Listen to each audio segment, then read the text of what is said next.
This channel is supported by Truefire. Truefire is an online library of You can get the Truefire All Access Pass for as cheap as they ever do it, the $99 thing. So just jump and do that if you're looking for the best price that you can get Truefire All Access for. One thing that I think has been a little bit missing in general from the conversation around this miming thing and the Giacomo thing and the fake videos, fake playing, I think there's been some not so helpful sort of commentary on this, which I kind of thought, actually, this is going to make the situation, I think, worse. So, yes, playing other people's solos note for note and not crediting them has obviously angered a lot of people and caused a bit of a mentality like, you know, screw this guy. And the other thing that's obviously not helped things at all is that, like, every video that's not live has been mimed. Now, this is not in and of itself that unusual, right? There's a lot of younger guitarists, potentially, you know, like there's the TikTok/Instagram thing where there are quite a lot of channels that seem to do this sort of half playthrough, half mimed sort of weird thing, which is somewhere between, you know, is this supposed to look real? And at the same time, like, is the guitar's not plugged in, or if someone's like doing a whammy where the whammy bar is not there. It's like this, to anyone who knows, it should be obvious, and it almost feels like, in some cases, like Giacomo's thing as well, where like there is a video where he's like going to hit a whammy bar that's not there, which was highlighted. It's that, in some ways, it feels like that part of the conversation was saying, look, I know that this is mimed, you know that this is mimed. There's a whole kind of area around that. But in any case, one of the things that I felt like this would not help was that there's been people sort of just uploading videos of his playing, and sort of everyone sort of pointing at it and going like, this guy can't play, which I think, there's a box about to fall off, I think is actually going to have exactly the opposite effect of what I think we actually want. So I kind of wanted to make a video kind of talking about that a little bit, as someone who is too late for me anyway, but as someone who had sort of like, you get more well known than not by playing in your bedroom, and then at some point you try to play outside of your bedroom, and the feelings that come around that.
So yes, but there's people that we have popped off and we've become aware of that have not really made it through the traditional kind of route. So these things were maybe paved the way for by guys like Rick Graham, Tom Quayle, Alex Hutchins, Jack Gardner, who incidentally are the same people that Giacomo ended up taking solos from wholesale. So this is not to defend that kind of behaviour. The part that worries me is that, so you make a video in your bedroom. Now, I've already made a video why I think like miming or faking videos in general is going to be a bad idea for you personally. You might get really quite far along in a career, you might get a record deal, you might be on the cusp of doing a tour, but I think mentally there's got to be like a little bit of a thing going on here where it's like, actually that kind of, I think, attracts more scrutiny, and it feels to me like there's this idea that you're sort of deceiving people going on as well. But at some point as well, and this is kind of what's happened here, is like you end up playing with people at NAMM and people have cameras around and you're seeing a thing which is so different to what was presented on the social media, the Instagram thing, that it's kind of creating a dissonance, and that people are like, well, that's not what I thought it was. And I think that's part of really what angers people. So here's the point, like you can make that slightly easier for yourself by making sure that things that you upload are authentically you. That's one thing, but will they get as much attention or you as many career opportunities? That is the kind of offset here, right? Where yes, you can probably overly inflate what you're playing might be through some of these techniques like maybe miming or faking, but at some point this career might actually necessitate you to do this in front of someone, and then what happens? Like you've set yourself up for an even greater expectation than you can achieve, and I think that's part of what's happened here, right? But here's the point, that there's a lot of kind of players that have started in their bedrooms, and you may be doing, even if you're doing things like an honest, like genuine way, you could still have a lot of high pressure. So I think Matthias Asato has talked about this, I think, about like the burnout and the pressure of like trying to get a perfect take, which might take the course of hours or a whole day of filming. And this kind of then, that creates, I think, a lot of tension in that player, and also like this feeling of needing to be perfect, which when you then play live, this is not to say that Matthias Asato is not amazing. This is a guy that can do both and does them both really well. But even so, had, like feelings of burnout and some mental health type things I think he's talked about. But this is this idea that you can go from the bedroom to playing live. Seeing people like literally highlight this guy's, I like ordinary sounding guitar playing. Like it's not the worst stuff I've ever heard at NAMM. It's not amazing. There's one specific video where he's jamming for about 12 minutes with someone. Someone who has a big following as well. And it's not, to me, it doesn't sound like either one of those guitarists is drastically worse than the other. Just honestly, is my take on it. Not to call anyone out, but it just sounds like two guys sort of jamming and having like a bit of fun. Not unlike what you might see anywhere, like any day of the week. And then you saw some live footage of Giacomo's playing, and it's like, it doesn't sound like the videos, but it kind of sounds like a guy playing guitar.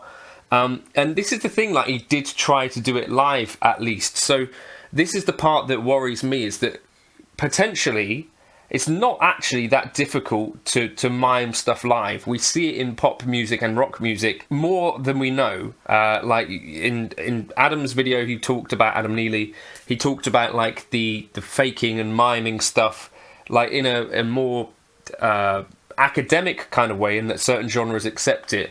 Now, I think the point is that really any audience would prefer it to be an authentic and live performance. But if you've got these other pressures going on, whether it's TV, Super Bowl, these kind of things, those kind of things necessitate apparently miming, or it's just the norm to mime them. But I've also been in pop bands as well, where you'd have like a lot of recorded track on playing out through the front of the house, and you're kind of singing along to it.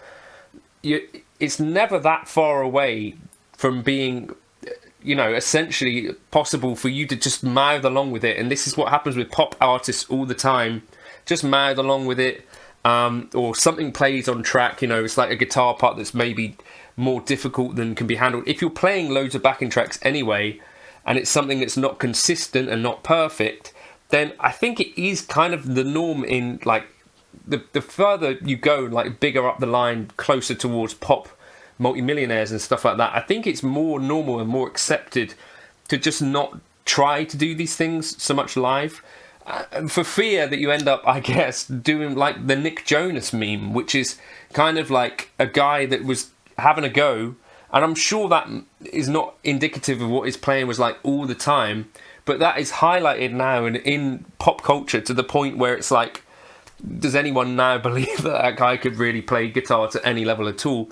And that might have been his worst moment ever, that happened to be like absolutely crystallized in time. And this is, I think, what even some amazing guitarists that we all know and love are kind of now sort of, you know, playing the same solo night after night instead of improvising, because, well, for different reasons maybe, but because I think there's this expectation that you need to be consistent, you need to be perfect, or as close to it as can be possible. And on that kind of slippery slope thing, I just think, like, if I was Giacomo myself and I was miming my stuff in my bedroom, I think I would have just found a way to mime it live. And it's not really that difficult. As I say, if you're playing written stuff, you're not improvising, you're probably playing to a click anyway. And just avoid these situations like, nah, you know, do you want to jam with me? No, I only really play live with my band.